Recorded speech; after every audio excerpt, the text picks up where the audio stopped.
Very good afternoon and welcome to our session on the topic PCOS and pregnancy. We are glad to have Dr. Swati Gogineni among us today to help us understand the topic. The doctor will take us through that and more in the session today. Be there till the end of the session as the doctor will be answering questions at the last. Also, post all your queries on the comment section. We'll take all your queries. Now, doctor, you have the stage. Sure.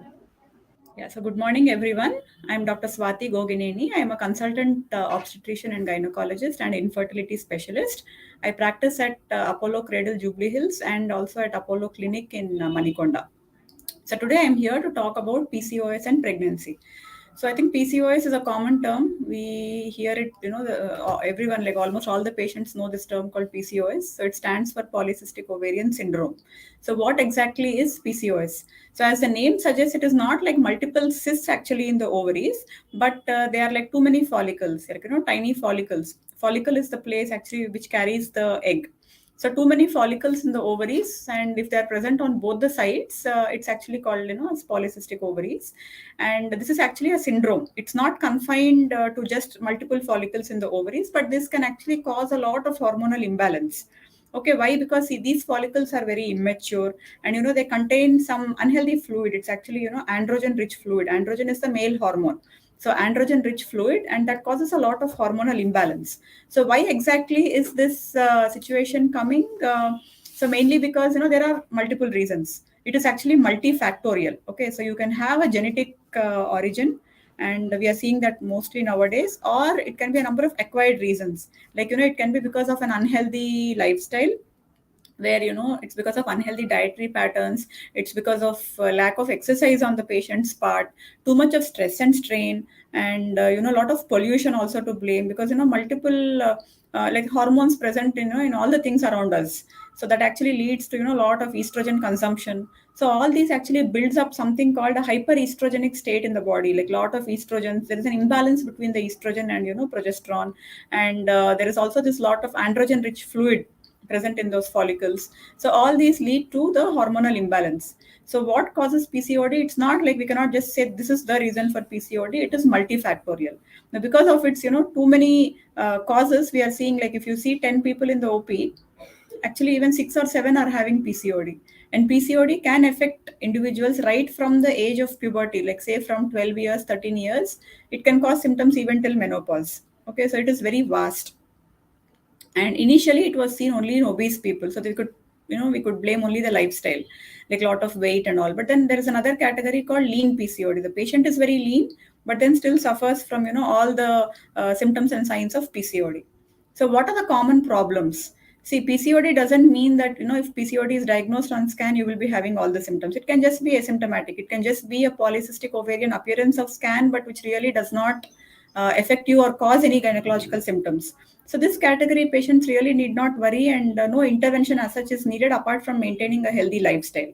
But most of the times it doesn't stay quiet. It does cause some symptoms. So what are the common symptoms PCOD can cause?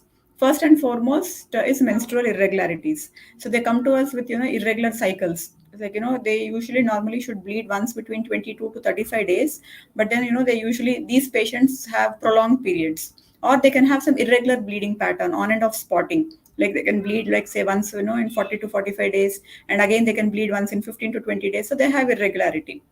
Or when they get their period, it's again an abnormal flow pattern. Normally the flow should end within 7 days, but these people, when they get irregular periods, they usually bleed for a very long time, or it can be a very scanty flow. It need not be a heavy flow always. So commonest is the menstrual irregularities. Apart from this, surprisingly, some patients need not have any menstrual irregularities, but they will be having typical polycystic ovarian appearance of scan, but they will be having other signs of hyperandrogenism. I told you androgen is the male hormone, and the follicles, the tiny follicles which are there, actually have these androgen rich fluid. So what symptoms or signs can these high levels of androgens cause? So first and foremost, they can have coarse skin, oily skin, and they can have abnormal hair growth on the body, on the face, shoulders, abdomen, and basically the male pattern. Or there can be hair loss, the scalp hair thinning, and it's mainly the male pattern of baldness, we say. And oily and greasy skin, lot of acne, pimples. So these are the other symptoms and signs. And then when we do the biochemical tests related to the high androgens, sometimes there can be even biochemical evidence also of high androgen levels. But surprisingly, the tests are abnormal only in few cases. Okay, but clinically they might be having. So even though they have normal levels of androgen, the blood levels, I'm telling you, the lab test might come back as normal, but the body, basically the skin and the hair unit, the pilosebaceous unit, we say, actually responds more to the normal circulating levels of androgens itself. And that is the reason it can cause this excessive hair growth on the body, or thinning of scalp hair, or oiliness of the skin, or excessive pimples. So as I told you, no age is actually free from this. It can affect like kids from 12, 13, 14 years onwards, or you can find this exactly in the reproductive age group, or you can find it in women who surprisingly didn't have any symptoms of this, like during their reproductive age group, but after the age of 40, 45, they actually present with these symptoms. So right from the time of puberty to menopause, it can cause symptoms. So coming to my topic, actually PCOS and pregnancy, so I would concentrate more on the reproductive age group. Okay, so basically I would divide my talk into two parts. The first thing is before they get pregnant, and second thing is during pregnancy. So before they get pregnant, as I told you, PCOD can cause hormonal imbalance, menstrual irregularities. So the follicular growth, as you know, every month when actually the person bleeds, the follicular growth happens in the first half, and then the follicle has to rupture and the egg has to release. So that is the time when they actually have intercourse, the egg and the sperm actually unite to form the embryo, and that's when the pregnancy happens. And in case the conception doesn't happen, in the next 2 weeks she would get her period. So this is for a normal person who has been ovulating regularly. But in patients with PCOD, as I told you, so it doesn't mean that just because a woman has PCOD, all women might be having some abnormal issues with menstruation. No. So most of the times they do, though they have little bit irregular cycles, some of them might have regular cycles also. So the follicular growth might still be happening, the egg might be still releasing on time, and pregnancy happens without any real help. But many people we see suffer from issues with follicular growth, especially the ones with irregular cycles. So the follicles might not be growing appropriately, so they might not grow at all, or sometimes they might be growing but suboptimally, or sometimes the follicle might grow but then the follicle might not rupture and the egg might not release. So that is called anovulation. Ovulation is the process of the follicle rupturing and the egg releasing. If it doesn't happen, it's called anovulation. So this is more likely to happen in PCOD, and that's a very important reason for the couple not conceiving.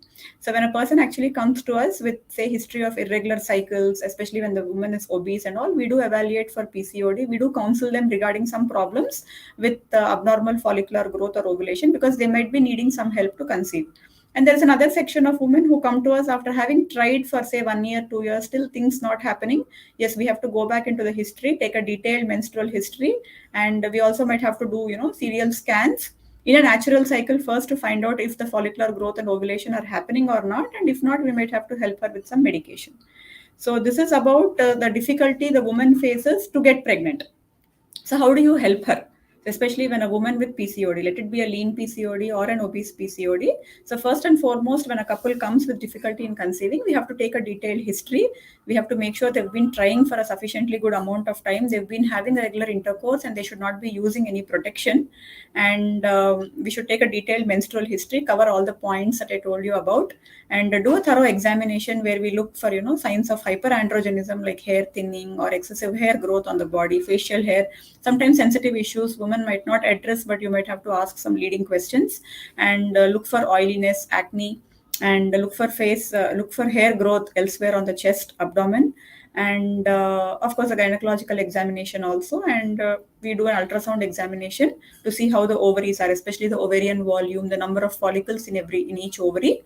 And we do ask for some biochemical investigations, of course routine investigations like complete blood picture, and we need to check their sugars in depth because they can have some carbohydrate intolerance. And we also might be needing a lipid profile if we are dealing with an obese patient. And also look for other causes of hormonal imbalance. There might be some existing thyroid issues, or high prolactin levels. And if at all we are dealing with a case of high androgen symptoms and signs, we might have to check even the androgen levels also. And then from the fertility point of view, yes, we have to do serial scans called follicular scans, which we do normally from the 10th day onwards. And initially it can be done in a natural cycle, because we can tell her whether the follicular growth has been happening to her in all the cycles that she tried or not. and also check if ovulation has been happening or not. Because if these things don't happen, then we can start giving her medication from the next cycle, from usually the third day onwards, where the tablets actually promote the egg growth.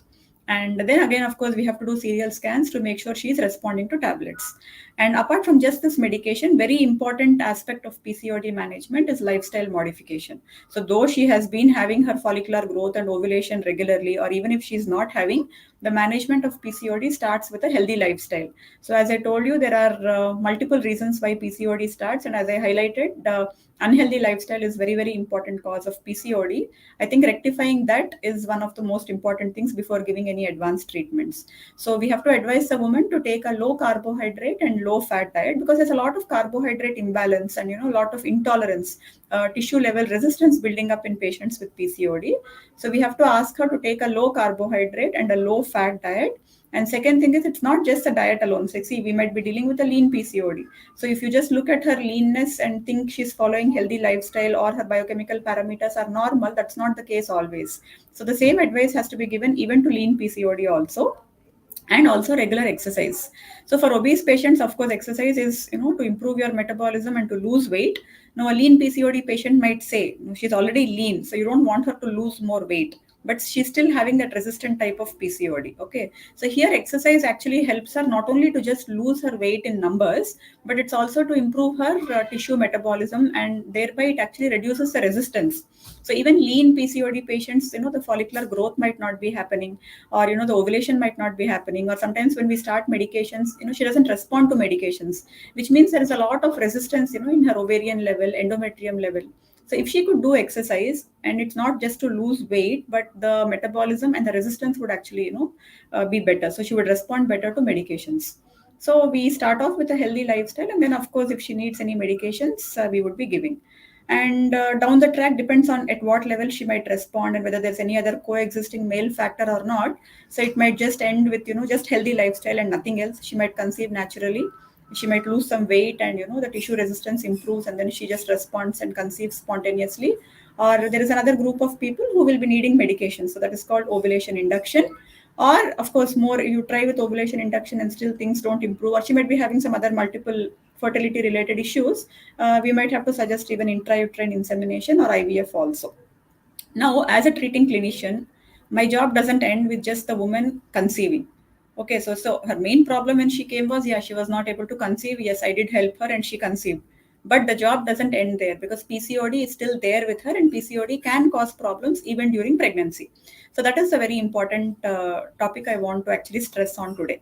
So as we know, pregnancy, it has three trimesters. Like, you have the first trimester, second trimester, and the third trimester. PCOD can cause problems in all the trimesters. So let me go trimester wise. In the first trimester, the common problems in a woman who has conceived, a PCOD woman who has conceived, that we see is a high rate of miscarriage. So why is there a high rate of miscarriage? It's again because of the hormonal imbalance. As I told you, there is a lot of high estrogen levels building up, and little bit there is luteal phase defect, we say, where the progesterone levels are actually suboptimal, and because of this, there is that estrogen progesterone balance is not maintained well. And even the high androgen levels that I told you about can also cause problems in the first 3 months. And that can actually result in a high miscarriage rate. Okay, that is why it is very important to give some sort of a progesterone support for women who have conceived, especially women who needed help, who have taken the medications for ovulation or for follicular growth, or women who are going for IUI/ICSI. It's very important to continue the support of hormones, especially in the first trimester, that is in the first 12 weeks, because the risk of miscarriage is high. And if actually the luteal phase defect and progesterone deficiency was the reason for it, then supplementing with progesterone will definitely help the woman. In addition to this, congenital malformations is one thing I would like to touch upon. See, PCOD per se is not linked to congenital malformations, but we do come across, extremely obese PCOD patients who are already known diabetics, and provided the sugars are not under control, high sugar levels can actually result in congenital malformations. Okay, so that actually is much higher than actually the normal congenital malformation rate in the normal society. Otherwise, PCOD per se doesn't actually cause congenital malformations. So we do keep coming across a lot of women with PCOD who have spotting issues, bleeding issues. So it's always better to counsel the patients, tell them that they are prone for hormonal imbalance, Ask them not to do strenuous work, ask them to take rest, and make sure they're given good dietary supplements, and of course do your viability scan and make sure the heartbeat is well established, and recommend the NT scan and the first trimester screening, basically the biochemical screening, which we normally do between 11 weeks and 13 weeks and 6 days. But giving them folic acid, of course, we start folic acid from 2 to 3 months pre-conceptionally itself. But if it's a person who has come to you just after conceiving, you have to start off folic acid immediately, because it's very important during the initial weeks of pregnancy to prevent the brain and spinal cord defects in the baby, and also important to continue the progesterone support. And more so if it's a woman with spotting or bleeding issues, we might have to give a little bit more support than other women who don't have it. And also stress on lifestyle from the beginning of pregnancy itself, because even though her initial sugars are normal, I think PCOD is a very important risk factor for developing gestational diabetes later in pregnancy. So always stress on a low carbohydrate diet, low fat diet, and encourage the woman to do regular walking. So of course, like, you cannot advise exercise like we give for a non-pregnant woman, but at least short walks, frequent walks, because she might not be able to walk for an hour at a stretch, and not advisable to strain too much also. So she can actually have short walks for about 10 minutes or 15 minutes after meals. So that is actually, it has multi-purpose advantage. Like, it can improve her carbohydrate metabolism. And as we all know, digestion is slowed down in pregnancy. So by walking, the blood supply actually increases, and digestion also actually is faster. And even her postprandial sugars will not rise high, which is very important in PCOD cases.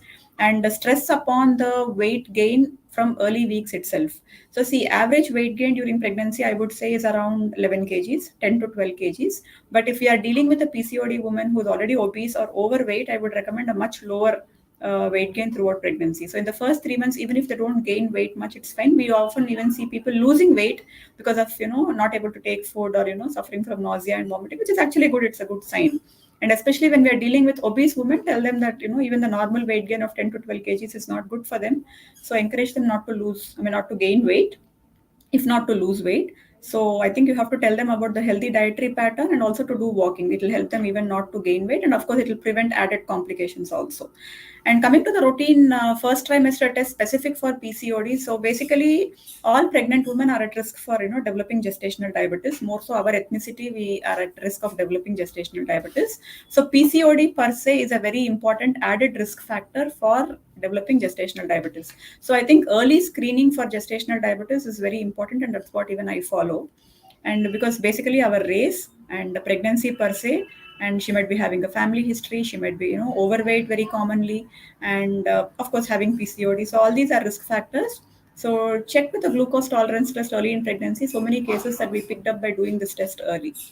And coming to the second trimester and third trimester again, so basically PCOD patients, of course, miscarriage rate is there anyway, but of course more in the first 12 weeks. Once that crosses, yeah, it is mostly the systemic issues that we are looking at, because PCOD patients, as I told you, are at risk of gestational diabetes, and they are also at risk of gestational hypertension, mainly because of their unhealthy lifestyle and the weight issues that we are dealing with. So blood pressure checkups to be done in all the visits, and if the initial glucose test itself picked up that sugars were high, of course we stress more on healthy lifestyle that includes diet and exercise. And if needed, of course, we do send them to a dietitian to get a proper diet chart, and also to a diabetologist or a physician at least, so that they can start them off on medications, of course, which are safe in pregnancy. So if at all they were started on medications or they are on diet control, the sugars need to be monitored throughout pregnancy. It's not that they were checked initially, they are normal, so they will remain like that throughout pregnancy. At any point, the healthy lifestyle continuation is very important. And she has to take a glucometer, and she has to monitor. So we give the blood sugar charts for all patients whose sugar levels were high, and then we tell them how to check the sugars, like the fasting sugar every day, and the 2 hours post meal sugar, post breakfast, post lunch, and post dinner is what they have to monitor. And they have to be in touch with the endocrinologist or the physician, who will be adjusting the dosage of medications what they are put on. And of course blood pressure screening would be done in every visit they come to us. Now, if at all we are dealing with a woman who is having gestational diabetes, she might be a pre-gestational diabetic. Because of the PCOD, she must have developed diabetes even before conception. So, or she must have had gestational hypertension. So, these are the high risk patients who need to be monitored closely during pregnancy. And we have to make sure the NT scan and the double marker, that is mainly for the chromosomal abnormalities, and the TIFA scan is done on time. And more important is the growth related issues. So we can be dealing with something called intrauterine growth restriction. That's mainly because the baby's growth might not be up to the mark. That's because of changes in the blood supply, which can again happen because of the gestational diabetes or gestational hypertension. So we can be dealing with babies who are low in their weight and smaller in size. Basically, there can be something called intrauterine growth restriction. There can be abnormalities in placental function, basically, that is in the blood supply, that can also reflect as changes in the amniotic fluid content and also the blood supply wise. So doing serial growth scans at least every 4 weeks, and if there are some abnormalities picked up, we might have to do scans even more frequently. So this is how the second trimester and third trimester needs to be monitored, apart from, of course, the same vaccination schedule. And timing of delivery, yeah. So per se, just because of PCOD, there is no hard and fast rule that we have to deliver her at this point of time.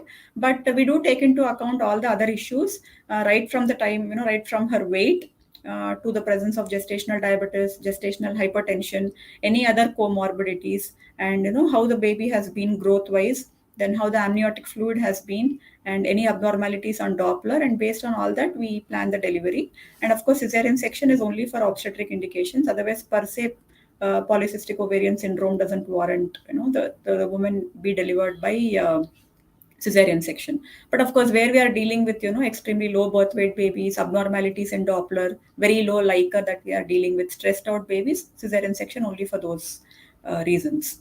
Now again, management of PCOD doesn't end with just delivering the woman. As I told you, it is something to continue, so it can cause problems anytime till menopause.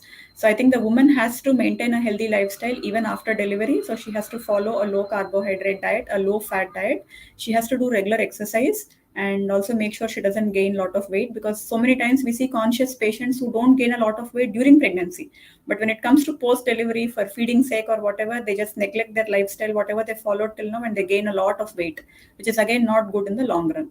So they have to continue their diet and also continue to do regular exercise and make sure they don't gain a lot of weight, and of course continue the iron and calcium supplements. And again, of course, we have to check their blood pressure and sugars, because it may or may not come back to normal after delivery. 80 to 85% of the times, if it started during pregnancy, it might settle after delivery, but in 15 to 20% of cases, it might not. So we must not miss those cases and just stop checking the sugars or blood pressure post delivery, but keep checking it periodically. So we do a proper testing again from the lab at 6 weeks post delivery to make sure sugars are normal. But one advice we give is, even though they are normal, she is at risk of developing type 2 diabetes later. So always better to stick to a healthy lifestyle, diet and exercise wise, because PCOD is multifactorial, and the genetic origin also is there, and we cannot of course remove that. So always she's at risk of developing diabetes later, so better to maintain a healthy lifestyle. So this was, I think, briefly about PCOD. I think I covered most of it. If I have any questions, I can take them now.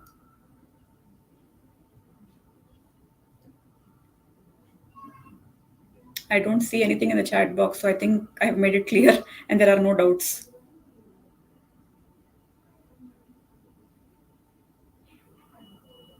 So let me wait for another minute. I think if there are no doubts, I can just, yeah, I think there are no questions.